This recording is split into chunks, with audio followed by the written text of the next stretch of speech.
ఇప్పుడు నా భార్య ఉన్నదప్ప, నా భార్యనే ఉన్నది. నేను రోజు 10,000 రూపాయలు అప్పు తీసుకొచ్చి పెళ్ళానికి రోజు చేస్తుంటా. నా పెళ్ళాన్ని చీరిప్పిస్తా, నా పెళ్ళాన్ని బువ్వ పెడతా, మంచిగా చూసుకుంటా నా పెళ్ళాన్ని. ఒక రోజు అవుతుంది, ఒక రోజు అడగదు, రెండో రోజు అడగదు, నెల అడగదు, 3 లక్షలు అప్పు అవుతుందన్నా. చిన్న అప్పులోడు వస్తాడు. అప్పటిదాకా నా పెళ్ళాడు కలవదు. ఏంది అప్పులోడు వచ్చిండు, వాడు 3 లక్షలు అంటున్నాడు. ఏం చేసినావు 3 లక్షలు అంటే, రోజు నీకు చీర ఇప్పించినా, అవి ఇప్పించినా, ఇవి ఇప్పించినా, నీ బువ్వ పెట్టిన అప్పుతోటే పైసలని నేను అంట. నా పెళ్ళామంటది, నీకు ఇవి ఓడదమ్మన్నాడు, ఇవన్నీ అప్పు తెచ్చి నన్ను కూడా చీర కొనియమన్నాడు, బువ్వ పెట్టమన్నాడు. ఉన్నదో గంజో దాకా బతుకుతుంటే కాదు ఈ అప్పులతో. మరి ఈ పంచాయతీ ఆడగొడగొడతావు ఇప్పుడు ఇదంతా.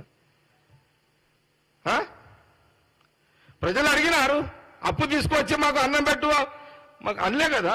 నీకు ప్రభుత్వం ఇచ్చినప్పుడు జిమ్మెదారిగా నా భార్యను ఏమంటది, నువ్వు బిజినెస్ చెయ్యి, దాని మీద ఆమ్దాన్ని పెట్టి నన్ను నడుపు, నా పిల్లలను నడుపు అంటది. కానీ నువ్వు అప్పులపాలు నువ్వు రేసుకొని నన్ను అనదు కదా.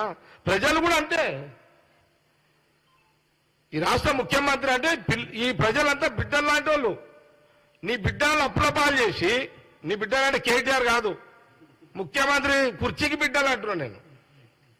కేటీఆర్, హరీష్ రావు, కవిత ఖాందాన్ అంటే సేఫ్, నో ప్రాబ్లం. వాళ్ళకి అప్పులు లేవు, సప్పులు లేవు, సీలకు ఉన్నాయి. వాళ్ళ గవర్నమెంట్ లేకపోయినా లండనో బిండనో యానో దగ్గర వాళ్ళు సెటిల్ అయిపోతారు, నో ప్రాబ్లం వాళ్ళకు. మళ్ళా 4 కోట్ల చిల్లర ఎంత ఇప్పుడు అన్నా, 4 కోట్ల మంది ప్రజలు ఇప్పుడు ఏమంటున్నాడు అసెంబ్లీలో కేటీఆర్, మేము తెలంగాణ ప్రజల కోసం అప్పు చేసినామంటున్నాడు. తెలంగాణ ప్రజలు సేమ్ నా ఇంటి కథ, నా పిల్లం కథ చెప్పిన తెలంగాణ ప్రజలు కూడా అంతే అంటారు. నువ్వు ముఖ్యమంత్రిని చేసినప్పుడు నువ్వు ఆందాని మీద మమ్మల్ని నడుపు, అది ఇంటి యొక్క బాధ్యత. అది ఇప్పుడు నువ్వు అసెంబ్లీలో నువ్వు మాట్లాడుతున్నావు, ఏం మాట్లాడాలి అవి జిమ్మెదారి ముచ్చట్లు. హరీష్ రావు మాట్లాడుతున్నాడు, ఫైనాన్స్ మినిస్టర్, అదే మాజీ ఫైనాన్స్ మినిస్టర్.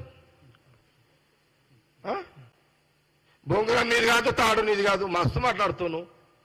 బొంగురం నీది, తాడు నీది అయితే ఆ మాటలు వేరే ఉంటాయి. నీ జేబులకే కట్టావు కదా, నీదేం పోతున్నది హరీష్ రావు. మామయ్య ఆడ సంతకం పెట్టమంటే ఆడ పెడితేవి, బామర్ది ఆడ గుంజమంటే ఆడ గుంజుతీవి. నీ ఆడ ఎక్కాలి రావు, పిక్కాలి రావు నీకు దాంట్లో. ఏంటి ఇదంతా పిల్లల పరిష్కారం అయిపోయింది, గోటిలాట.